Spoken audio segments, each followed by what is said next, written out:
Good morning, everyone. Pleasure welcoming you all this morning for the Changemakers session on software systems for the greater good. So we've got Mr. Dr. David Chesney from the University of Michigan, who will discuss his curricular efforts in constructing the ecosystem for his students to build the software systems for the greater good. So in these courses, the student groups typically work with youthful clients with specific disabilities for some of the new technology to develop some meaningful software systems. The systems have greater ethical impact, but also broaden the base of potential systems users. So this session is going to be a great, insightful session for us too. So over to you, Doctor. Thank you.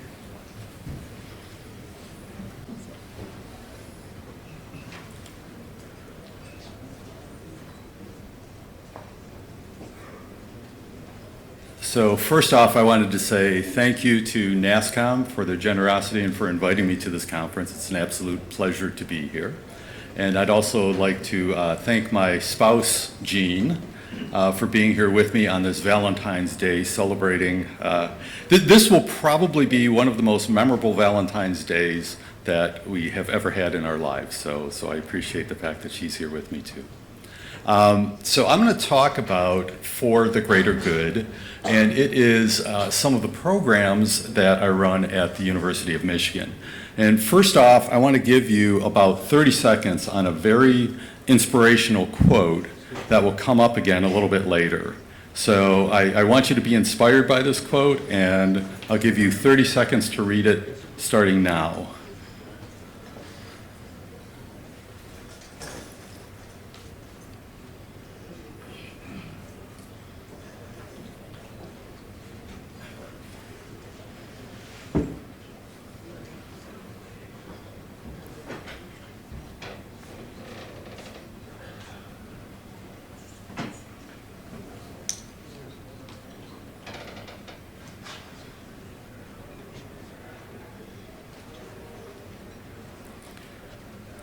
So by the way, in presentations, in formal presentations, that's what's known as the hook. So I've drawn you into the presentation now, and I'm going to talk about that a little bit later on. So hopefully you're curious enough to stick around for the whole presentation based upon that inspired quote. So I want to start off, the second part of this is I want to start off and just telling you a little bit of background about me and where I came from and how I came to this area and came to do research and teaching in this area. First off, I have academic background in both mechanical engineering and computer science. And then I have industry experience. I had 20 years of industry experience teaching for General Motors Corporation, and then I've taught at the University of Michigan for 20 years. So all of this is to say that hopefully I have a balanced view from both an academics and an industrial perspective on the importance of this. And also a balance between mechanical engineering, that is, how do we build the mechanical devices, and computer science in terms of how do we build the software systems and how to couple those together. My previous teaching experience was all in the core of the computer science curriculum. So the data structures and algorithms, the discrete math. And then as I've gotten later and later in my career, I've had the ability, the privilege of moving to the bookends of the undergraduate academic experience at the University of Michigan. And by that, I mean I get to teach first semester freshmen. So they just arrived at U of M. They've all been superstars in their local high school. They come to University of Michigan and just teaching them how University of Michigan works, first semester. And then I have them at the other end, their final semester before they walk out the door. So they do their what's called their capstone project with me. So I have them first semester and last semester, and I get to see them very young in their academic life and their final semester before they leave. And over time, I came to believe that it's not just teaching the academic material, it's the context. It's what we do with the knowledge that we have rather than just the knowledge. And so I started trying to build social context into my classes. And essentially this is what I do, is that we work with unique clients who have very unique needs, and often those are disabilities. And then I bring in bright, shiny things where I always try to have whatever is the latest, greatest technology that will excite my students. Okay, so probably 5 or 6 years ago, we were using Microsoft Connects very frequently. I don't know if you've ever seen Microsoft Connects, but they do full skeletal tracking of an avatar, and you become the avatar on the screen. Lately, my students have been all a-quiver with virtual reality and augmented reality, so we've been using a lot of that. And so, on the first class of the semester, I introduced them to a very unique client that they'll be working with. And the second class of the semester, I wheel in one of those coffee carts just full of a sandbox full of toys that they get to play with for the semester. And they get to choose what technology they're going to use for this particular client. Some of the projects that I've been able to work on, and I'll give a little bit of detail on some of these, and then we'll dig deeply on a lot of them, is drone control for a young man with cerebral palsy, backup camera for a motorized wheelchair. All of our cars, many of our cars have backup cameras, but surprisingly, motorized wheelchairs don't, and they weigh about 600 pounds with a person in them. They are toe-crushingly heavy, and a person in a motorized wheelchair can't see behind them oftentimes, and so a backup camera is pretty important. Augmented reality for laparoscopic surgery, I'll talk about that a little bit. A complete departure from what I normally do. I work on projects that are a little bit, I go to meetings and I raise my hand when interesting ideas for projects come up. So I've been involved in animal enrichment for zoo animals. I've been involved in manufacture of Pop-Tarts, the toaster pastries, the breakfast toaster pastries, and I've been involved in hydraulic pump replacement for hydrofracking. So the first three are kind of in my wheelhouse, and the last three are just, those are interesting, and boy, I'd like to get involved in those. So let me give a little bit of detail on some of these. First off, the cerebral palsy and drones. So we worked with a young man named Timmy who had cerebral palsy, and very significantly, he only had fine motor skills in his right two toes. All right, so the rest of his body was typically in a tremor, but he had great fine motor skills in his right two toes, and he wanted to play. So what we did is a student group worked on developing the ability for him to fly a drone around a room this size using just his right two toes. So they built a mount using an Apple iPad and built a control software so he could fly a drone by dragging his right two toes around on an iPad screen, and he could fly the drone around the room. So it was a really interesting project.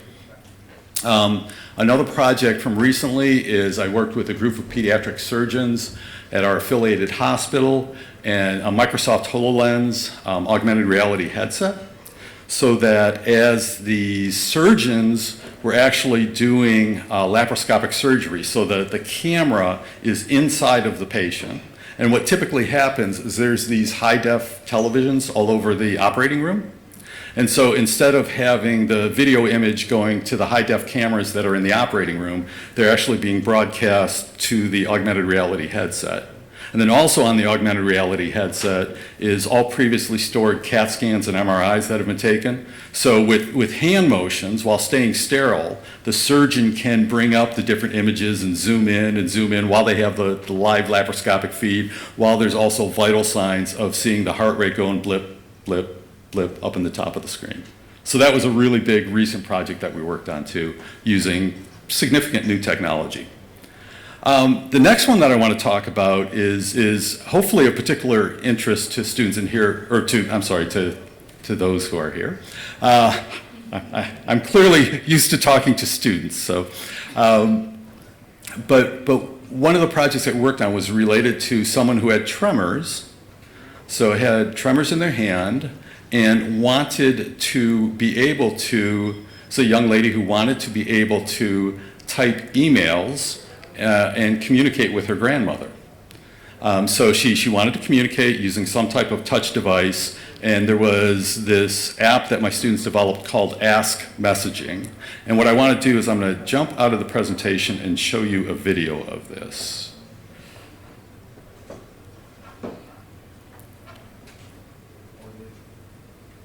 At the beginning of the semester, one of the representatives from Mott's Children's Hospital came into our class and started talking to us about some of the various needs that their children patients had at the hospital. So we ended up actually going into the hospital and talking to one of the physical therapists that works with a group of 10 children, all of whom have traumatic brain injuries, cerebral palsy, and other diseases that affect their fine motor control. These children have a lot of difficulty using some of the new touchscreen applications on iPads and iPhones because the buttons on the screen are just so small that they can't really target them because of their fine motor control difficulties. We had no idea what to expect, given that a lot of these children have speech disabilities, but this little boy was the most tech-savvy user I have ever talked to. He was giving us suggestions for how we could perhaps change the code in this way or use the iPad this way, and he had so many suggestions that it was a really meaningful experience. Right now, in order to use those applications, they literally have to have like a parent or a guardian or their physical therapist type those for them. So we thought the idea of creating an app that would allow them to do that would just be really cool. So the real goal of the application is that you can move around the screen without having to target any of the specific areas with your finger. Instead, you just wait until the area is highlighted and then touch it. So here you can see the main screen of our application, and it allows you to access the various other screens for composing a text message, reading your text inbox, and the same for an email. You can see it has a scanning interface, so various options are lighting up one at a time. And to use this, when you want to select one of the options, you wait until it's highlighted and then touch the screen. So you can kind of see that the app is using the entire screen as one big button, and you simply touch anywhere on the screen when the row you want is highlighted. So here this brings us to our email recipient view, so we can enter people that we want to send the email to. And you can see it's scanning through one row at a time of the keyboard, and when you want to select a button that's in one of the rows, you simply touch, and then it starts scanning across the keyboard. So if I wanted to type an E, I could touch here, and then wait until it scans across, and it will loop at the end of the row if you miss your letter. And you'll see that the letters on the keyboard are all arranged by frequency instead of in the normal QWERTY order. Coming into this field at the beginning of college, you didn't really have a whole lot of idea what to expect, and especially not coming from an engineering background, you expect it to be very heavily mathematically based and a lot of classwork and a lot of not communicating with other people except through spec documents and very formalized things. But I think for me it's turned out to be a big surprise that it's so much about talking to people and figuring out what needs to be done and what can be done, especially for very socially relevant causes like this. You really realize that you can cause a difference for people's lives, like literally individuals' lives. So that has turned out to be a huge surprise and a huge excitement for me in this field.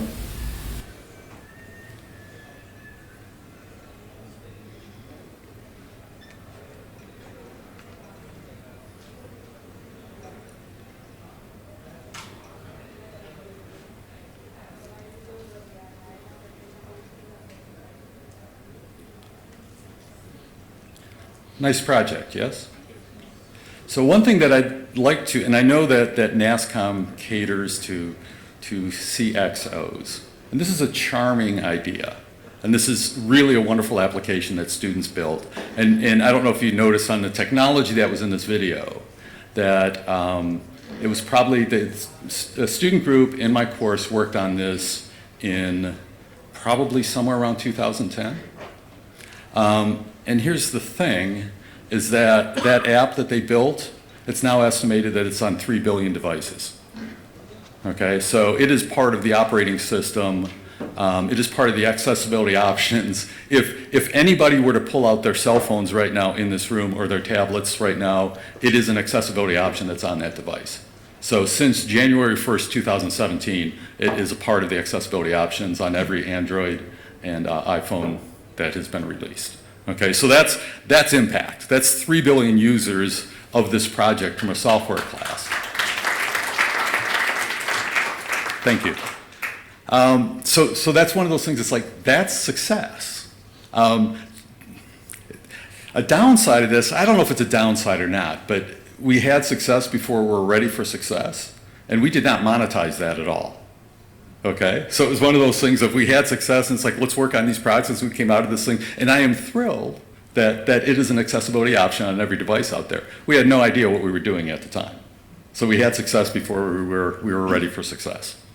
Let's talk about some accessibility benefits for all users. Let's talk about some initial technology that was developed for people with accessibility needs, with disabilities. The telephone was originally developed for people with disabilities. Recorded music for people with disabilities, speech synthesis for people with disabilities, speech recognition for people with disabilities, chat rooms for people with disabilities, text messaging for people with disabilities, optical character recognition for people with disabilities, picture-based keyboards for people with disabilities. So these are technologies whose original target was completely different than probably what most of us in the room assumed the audience was intended to be. On this last one too, picture-based keyboards, it's interesting to me in particular as a first-time visitor to India that I am essentially helpless unless I have a picture-based menu or a clear description of what the food is. So that last one is one of those types of devices for somebody that bridges any kind of language gap that there might be.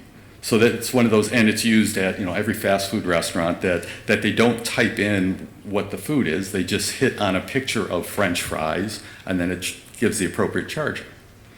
All right, so let's move on a little bit. One of the first questions I ask my students is, what did you learn about accessibility as an undergraduate?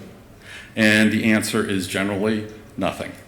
Okay, it's just not something that we think about, and it's typically not necessarily part of a standard curriculum that we teach. And why accessibility should be expected is, for one, it's the right thing to do, just from an ethical standpoint of including as many people to be able to use the thing, the system, whatever the system is pretty important. In many cases, it's the law. It has benefits to all users. Like I said, the picture-based menu is important to me as a visitor trying to order meals. It drives creative solutions and it creates greater market opportunities. I can guarantee you that any software engineers that you have that are working on a user interface for someone who is blind will be better user interface developers in general.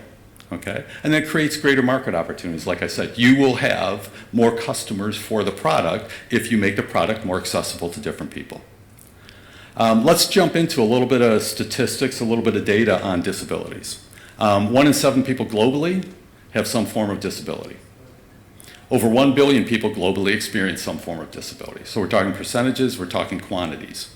And this is from the World Health Organization. In India, based upon the 2011 census, 2.21% of people, or around, we'll call it 27 million people. But based upon international statistics, that data point seems a little bit lower than it should be. So the reality is it's probably somewhere between 40 and 80 million people. All right, so that's a lot of people that could be potentially served. I want to jump a little bit and let's talk about some of the definitions and some of the terms, because these become important as we define our systems. So first off, handicap, it was a term used back in the 1600s, and it was actually related to horse racing and to games, and it wasn't used related to people until like 1915. So it's a relatively new phrase. Impairment, generally considered to be a legal term, okay? And it's loss or abnormality of psychological, physiological, or anatomical structure or function. So there's something that you can't do. Disability. And disability, this is one, and I guess I would draw your attention to the second definition, the current definition. Disability is not simply a health problem. It is a complex phenomenon reflecting the mismatch of interaction between features of a person's body and features of the society in which he or she lives. So it's context sensitive, and it's based upon the reality of you in a certain environment. Okay? And what that means is this, is that I am now disabled. Okay? I took off my glasses, I can no longer read these slides, so I'm disabled. It's a mismatch between the current environment that I'm in and what I'm trying to do.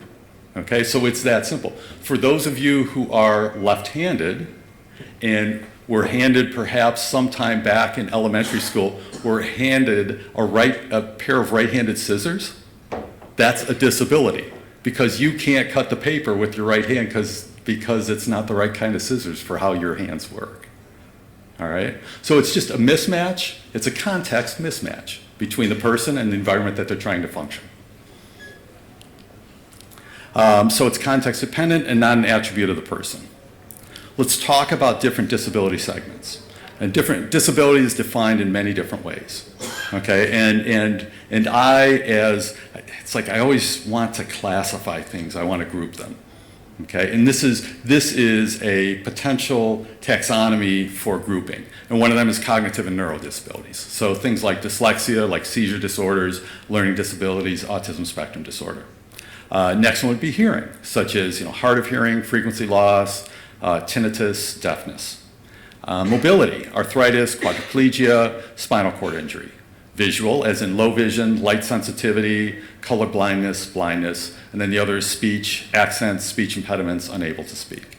And all of these are just different classifications and different ways of looking at it. And I know as time goes on, some of these are more and more of an issue to me as my hair gets grayer and grayer, that things like in a noisy room, my ability to hear people has changed significantly, and so quiet rooms with quiet conversation work much better. And then there are disabilities that span segments.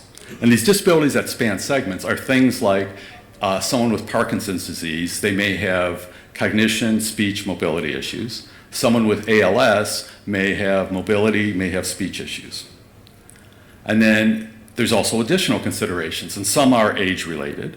And I mentioned a couple of those, that as we grow, we become a little more of an aged population. Some of these things are cognition changes, are dexterity changes, vision, ability to hear in crowded rooms. And then there's situational, such as a broken arm.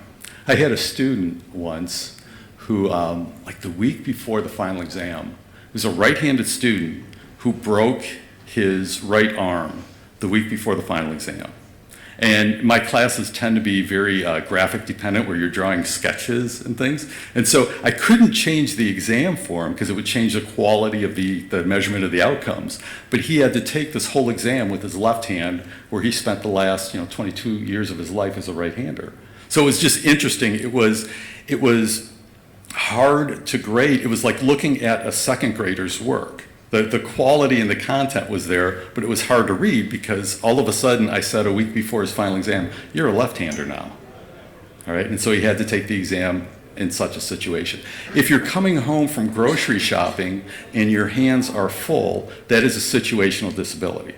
That you can't get in the door. If there's a door with a round knob on it, you can't grab it because you have bags in both hands, and it would be nice if it was one of those lever doorknobs that you could move with your knee or your elbow. In India, and this is based upon, there was Persons with Disability Act of 1995. There were these 7 categories of disabilities, and this is based upon 1995. And then more recently, in 2016, there are now 21 definitions, different definitions of disabilities. And I'll leave this up here just for a second, because I actually had to, some of these were common terms that I had heard of before, and some of these I actually had to look up, because I didn't know what they are. But I don't know if there's, this was from 2016, so I don't know if the audience is familiar with this at all. So I'll leave those up just for a second.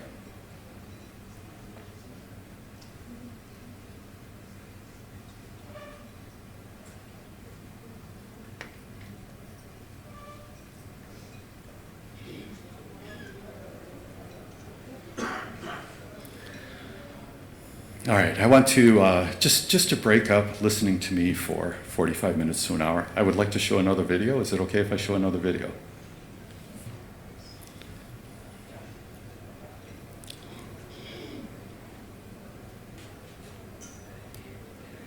This is related to another client that we had the privilege of working for probably about 6 years ago now. Meet Grace, one of Eric and Jennifer Simmons' 4 children. Grace is 13 and she has cerebral palsy, and she was diagnosed when she was a baby. She's got a great personality. She loves to joke. She's always got a great smile for anybody.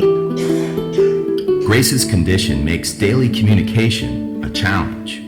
She's cognitively at grade level, but is relatively non-communicative. And by that I mean she can take things in pretty well, but she can't communicate them back out. An enterprising group of Michigan engineering students is hoping to change that. Working in teams, these upper-level software developers are designing systems to help Grace express herself creatively, describe her emotions, and overcome the daily communication obstacles she faces. A lot of people are doing typing sort of projects, which would allow her to do things like email or maybe even go Facebook, and my project is focused on giving her a hobby. It's an art application. We hope that it's going to be a way for her to express her creativity and communicate with those around her through pictures. I can't even express, the excitement of being able to be part of this. I've been very impressed with all the students and how they've really taken to her. Dr. David Chesney's class has previously developed systems for Habitat for Humanity and people on the autism spectrum. But Grace's participation with this group enabled the students to design solutions with the unique needs of a specific individual in mind. Grace's feedback, coupled with the commitment of her parents, is integral to the design process. Without them, I don't think we'd really be able to have a clear idea of what types of conditions we'd be designing for. Her coming here really helped us design applications that could potentially really benefit children with cerebral palsy. The personal contact is the secret sauce. It's the magic that makes the class work. This is a senior level course. It's a 4-credit course. It has to give them some knowledge about the area of software engineering. But certainly, working with Grace and her family is what takes it above and beyond. There's a huge difference between content and context, right?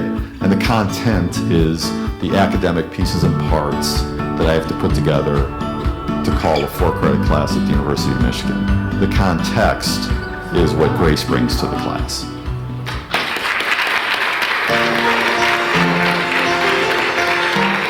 I really think students fall in love with this area of study and this type of work because of the context. One thing that I can really take away from this class is the power of computer science and the potential to, make the world a better place through technology. It's been a really unique experience. The lower threshold of success is just that my students graduate and they think about these things as they go to work for the large companies. That always in the back of their minds, there's this little thing burning of, how would somebody who's differently able have access to this thing that I'm working on? And we've achieved that. And the high threshold of success is that we actually come up with a product, some software product that Grace can use. The students originally intended to build these software applications to help Grace communicate, and I think the gifts have come more greatly in the opposite direction from Grace to the students than whatever possible the students could contribute to Grace's life.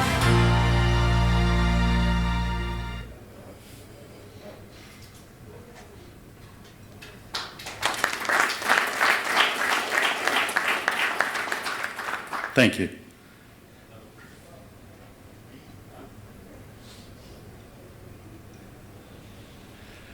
So one kind of final area that I'm going to take a little bit of a deep dive in is neurodiversity. All right, so we talked about, we've talked about projects that my students worked on. We talked about things in the big. We talked about different classifications. I'm going to talk just a little bit about neurodiversity, and that is the difference in how we think. It's quite simply the difference in our individual brain function and our behavioral traits. There's long-term, permanent personality, physical, intellectual abilities, the things that we're born with. There's short-term, temporary, and I tell my students, I said the short-term effects on your neurodiversity are based upon the fact of how many all-nighters have you pulled this week. How prepared are you today based upon not sleeping for the past 2 or 3 nights? And then variability, that just based upon our current situation or our age. And I'll spend a little bit of time on aging and dyslexia. It's known that older adults perform less well in tasks that require attention to be divided. So, let me stay focused, let me finish the task I'm on. Speech recognition and speech discrimination, and some memory tasks. I can't remember, what was the name of that actor in that movie that was made a few years ago, and just the coming up with those memory tasks. However, on a happy note, these differences also depend upon intelligence, they depend upon our own health, years of formal education, and our expertise. And so those things work to our favor as we get a little bit older. Now I want to talk about dyslexia. Okay, and is dyslexia a term? Is that a common term, a term that people would know here in this room? Yes, so I'm seeing a lot of nods. So it's a basically brain-based language fluency disorder. So there's some disassociation between the symbols that represent the alphabet, what you see, what you hear, and what you speak. So there's this kind of disassociation, all right? And it's experienced by things like, in the English alphabet, in the English language, it's experienced by things like letter reversals, switching the D for the B because they look like mirror images of each other. Switching tip for pit, completely switching the 3 letters for the 3 letters. Transpositions of just reordering the letters. So there's different types of manifestations in the English language for dyslexia. Here's a definition of dyslexia.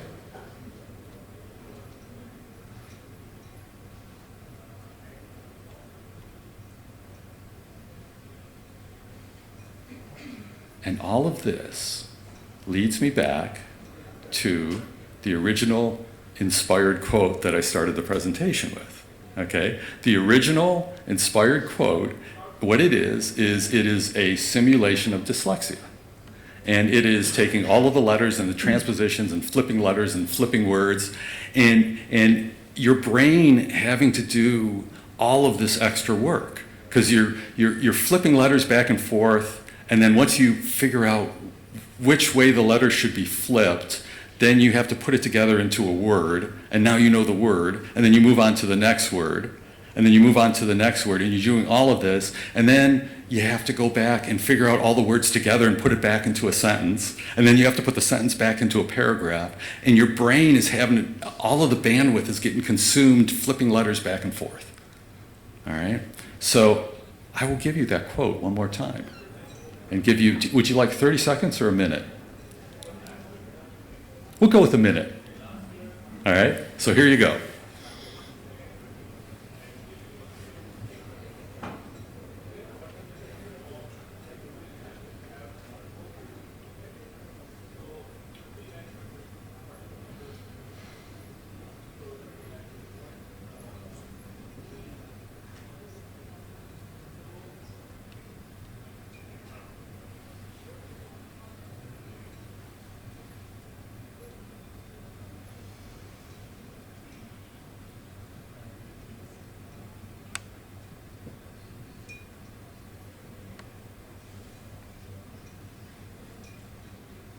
You have about 30 seconds remaining.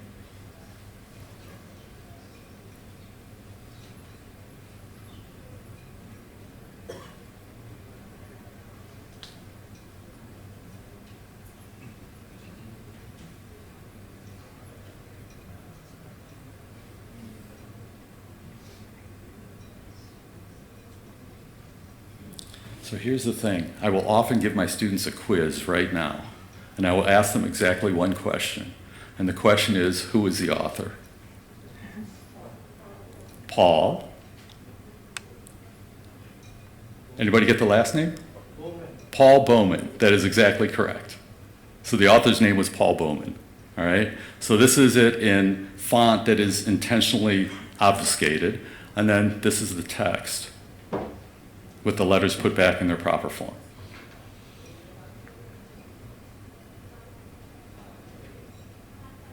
So here's an interesting thing about dyslexia, is there was this graphic designer who was wonderful with graphics and with creating graphic images, but he had deeply significant dyslexia.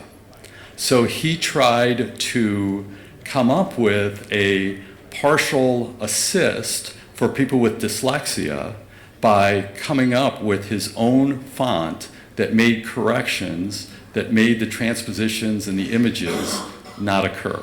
So the name of the font, by the way, it's called Dyslexy. And if you know, after the lecture you want to take a look at this, and this font is actually, this slide is actually in the font called Dyslexy. All right, and so he's a graphic designer, and he worked with different fonts and came up with things that helped to not make the different transpositions and things. And I ask any of you to look up, you know, dyslexy, .com because it's quite an interesting website when you take a look through it. And one thing about this too is I find this font to be absolutely pleasing, right? I mean, I look at this font and I think that is a beautiful font. You know, it is nice to look at, and it's one of those things. So why not use it on everything, everywhere, all the time, right? If it can help people with dyslexia, and it is a very pleasing font, then let's just use it all the time, everywhere. And I'm not speaking as a business partner for dyslexia, by the way. I should preface it with that. I have no connection with them. I just think it's interesting. So Dyslexia font has 9 core features that differentiate it from other typefaces. And I brought up a couple of what those modifications are to the typefaces. And so some of the things that they do to this font is they make heavier bottoms. So the bottoms of the A and the bottoms of the B and the bottoms of the C, basically they're heavier, they're fatter than the tops. So that you can tell, it adds weight to the characters, and you can tell the bottom from the top real easily. So that was a simple modification. Another thing that they do is they put different shapes. So the little slope on the B character and the D character help you to understand whether it's a B or a D. So someone with dyslexia could look at this and immediately know, based upon, they know top from bottom based upon there's more weight at the bottom, and they know B from D based upon the slight slope in the position of the letter. So there are 9 of these different characteristics that they add to this font that makes it more readable. So I got into an interesting discussion. I'm teaching currently at a university in Delhi. And I got talking with the students, and it's questions that I honestly don't know the answer to, but hopefully in the next year I'm going to publish a paper on and this is how it started. I said, how many letters or characters are there in the Hindi alphabet? And one of the students said 25, and then from the other side of the room they said 55, and then the students in the class got into a debate of whether it was, so it's somewhere between 25 and 55. And I don't know exactly what it is yet, but that's one of those things that I'd like to know. And then are the mechanics, and this is something that I don't know, are the mechanics of dyslexia the same in Hindi as they are in English? You know, in terms of the characteristics of the letters or the characters that represent. And then if you did the same type of font modifications of you made the characters, you know, fatter at the bottom, you gave them some kind of slope one direction or the other. And then, you know, projecting onto that, I started thinking about Mandarin, where it's very much calligraphy and character based. It's, you know, the writing in Mandarin is very much an art form. And how does dyslexia work in Mandarin? And I really don't know the answer to that question, but I just find it as a fascinating question to ask. It's like, you know, how does it work, and how does this thing called dyslexia translate between different languages, different alphabets, different character representations? So these are open questions right now, and I honestly don't know the answer. But I would, like, just knowing the answer to question number 1 would greatly help me. So anybody who can help me with that one, it's somewhere between 25 and 55, and we can have a debate at some point about that. So I guess, and I'm going to summarize right here on this, is that some suggestions that I would make. And I know you're all representative of you know, large corporations, and you know, are significant officers in large corporations. And a suggestion that I would make, if you are interested in getting involved in the accessibility space and the disability space, 2 suggestions that I would make. One is start small. Do not try to solve everything at one time. Just start small. Start with something like, you know what, our focus is going to be on making our presence more available to people with dyslexia, or people with Parkinson's, or people with, start small and make it personal. And by making it personal, we probably, everybody in this room has a close relationship with somebody, a child, a parent, a cousin, a neighbor who has Parkinson's, or who is dyslexic, or who is on the autism spectrum. And make that your initial focus. This class that I'm teaching in Delhi right now, you know, the students are working on their final projects. And one of the students disclosed that he is diabetic. And a significant stress in his life every day is whether he's going to glucose crash or not. And so the project that he wants to work on is related to glucose levels for someone who is type 1 diabetic. A couple of students in the class have grandparents who have Parkinson's disease. So they wanted to work on usability for devices for someone who has a tremor in their hand. And so make it personal. You know, it's like if you are starting something within your companies, within your space, then make it personal. Start someplace personal and be motivated about it. And then I think it helps form much better initial results. So in summary, my summary slide, accessibility it's important from an ethical standpoint. Having more people with disabilities to be able to use your software systems, to be able to access information, it's important from an ethical standpoint. It increases market. More people you have doing the thing, the more potential customers that you have. And that's always a good thing. It's technically challenging. Okay, so some of these ideas, you know, admittedly, there is not a large market for people to be able to fly drones with the big toes on their right feet. Okay, there is probably a market of 1 or maybe 5 people on the planet who would want to do that, but that is a very meaningful, technically challenging project for students to work on, which gave them insight and made them better long-term employees in terms of really doing user discovery than just about any experience that you could do. It makes, as mentioned, it makes for better developers. They graduate really knowing how to develop software and really knowing how to do user discovery. And then also one thing, it's easier and better when considered a priori. Implying that thinking about how to make, at the beginning of a project, thinking about how to make it accessible at the beginning is just a lot easier than at the end saying, okay, we developed this nice product, now how do we make it accessible to someone who's visually impaired? Starting at the beginning and starting, it's like, we're making this project, our audience is intentionally going to be a broad audience, including those people with visually impaired, and it gives you a whole different insight when you start. So that is my presentation on accessibility and building software for the greater good, and I think we have a couple of minutes for questions. Thank you.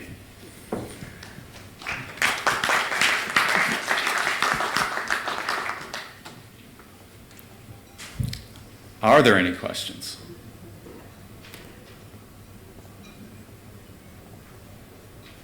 Very good. Thank you so much for coming. I deeply appreciate it. Thank you, Doctor. Thank you for sharing your years of research experience, and your ability to understand the user interface of differently abled is highly appreciable. On behalf of NASScom, a small token of appreciation.